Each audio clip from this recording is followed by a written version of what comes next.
Sa akin, ang pinaka naging highlight dahil ito yung madalas kong napapanood lalo na sa mga social media videos ngayon, yung naging comment niya kay Taylor Swift. Okay. Ang daming mga comments about kay Jokoy na i-cancel natin yan. Kasi alam mo naman si Taylor Swift, kinakaawaan ng mga fans niya, laging heartbroken, laging aping-api. Pero syempre, dahil pinay si Jokoy, kailangan na maging proud pa rin. Napakagaling mag-host ni Jokoy. Napakagaling.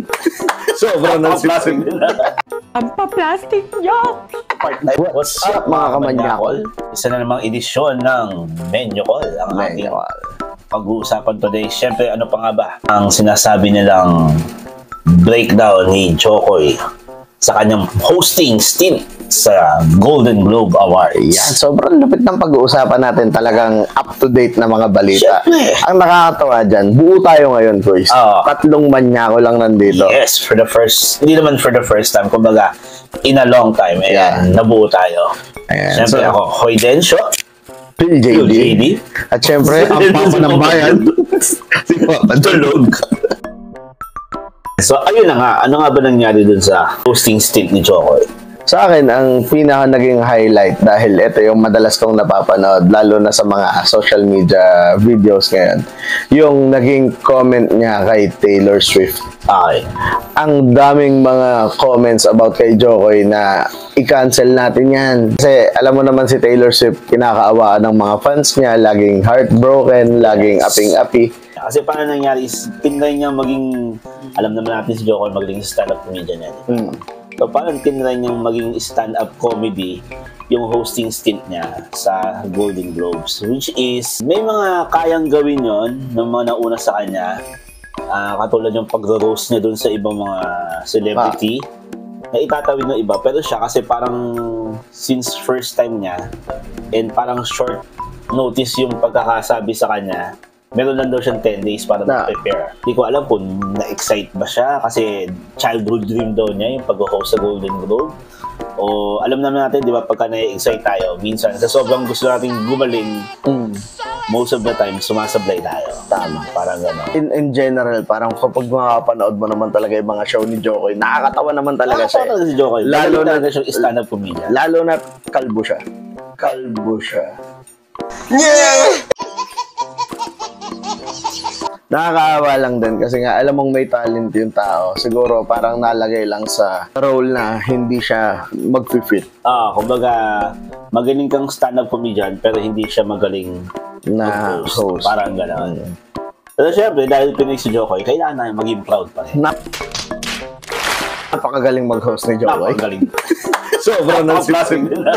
Ang pa-plastic joke! Part na yung plastic na. Diyos ko Lord.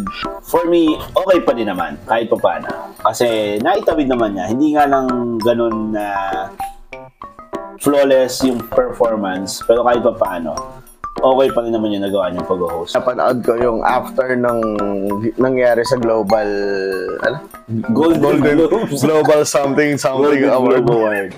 What? Sa Golden Globe Awards, parang in-interview siya na how was your experience hosting the Global something world.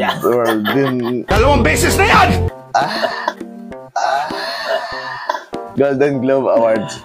Parang sa kanya, parang sobrang naging masaya siya. Sobrang fulfilling daw sa kanya nung naging experience siya ng hosting dun sa Golden Globe Awards. Pero ang nakaka-bad trip lang dito is sa other videos naman nga, merong mga fans, yung mga na-roast niya na celebrity na gusto siyang i-cancel. Though meron din namang mga ibang fans na nagsasabi na maayos naman yung pagiging host, masyado lang kayong sensitive. For me, okay naman yung hosting. Medyo wala lang sa hulog yung jokes niya. Hindi ko alam dahil siguro, baka mainly because hindi siya sanay sa ganong klaseng environment. Unang-una, yung mga kaharap niya doon, puro mga professional. Mga talagang sa bagay. Batika. Top caliber na mga Hollywood celebrities. Diba? So parang siguro na-shock din yung, or baka hindi rin nila type yung mga ganong klase ng pang-roast sa kanila. Tama. Kung sa tingin mo, kung ikaw yung mag-host, what will you do differently? Ang hirap kung ilalagay ko yung sarili. Kasi meron akong pinapanood na magaling mag-host, si Ricky Gervais. Kilala ko yun. Nadali nun si Rica Peraleo Hindi siya yun! Si Ricky Gervais, kung nanonood kayo ng The Office, siya yung kasama doon ni anong pangalan nun? Steve Carell. Yung magaling mag 3 points. Hindi yan si Steve Carell yun eh! Kasi Steve Carell. Ilang beses siyang nag-host na ng Golden Globe Awards. Yung style niya ng pag-joke, mas malala pa dun sa style ni Jokoy actually.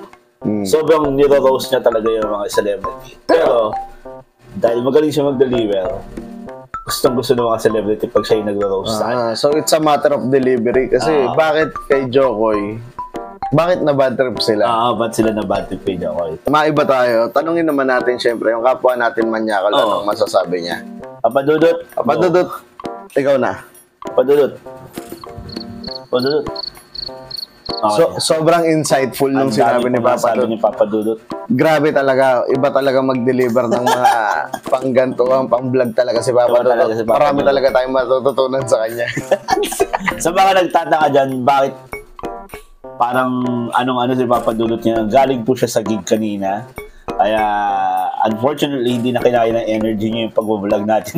Kaya, lupay-pay na po si Papa Dudut. Huwag natin pagtakpan, may pigsa si Papa Dudut.